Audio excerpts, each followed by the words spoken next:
Touchpad not working? Here are 5 easy ways to fix it. Solution 1. Restart your PC. One of the simplest and most effective methods to resolve the issue is by restarting your PC.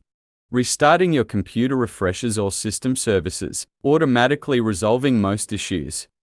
However, if your touchpad is unresponsive and you do not have an external mouse, there is no need to fret. You can still restart your Windows 11 PC without an external mouse. Just press the Start button on your keyboard and use the arrow keys to navigate to the power options. Solution 2. Enable the touchpad using the function key. Modern laptops often feature a function key, specifically designed to disable the touchpad swiftly. Accidentally pressing this key can result in the touchpad stopping its functions. The touchpad can be easily reactivated by pressing the same key again. Solution 3. Enable the touchpad from Windows settings.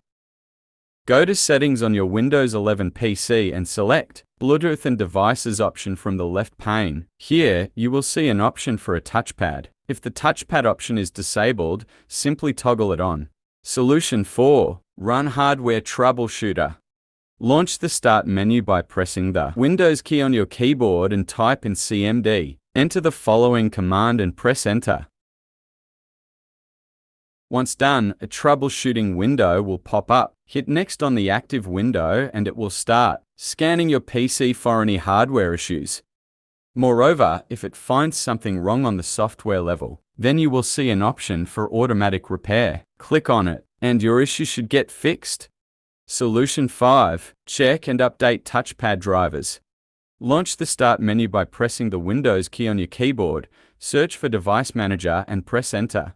Here, scroll down using an external mouse till you see the Human Interface Device options. Click on it and look for the touchpad option. Select the touchpad and right-click on it. Now click on the Update Driver option from the drop-down list. If you found this guide helpful, please like and subscribe. Stay tuned for more tech tips.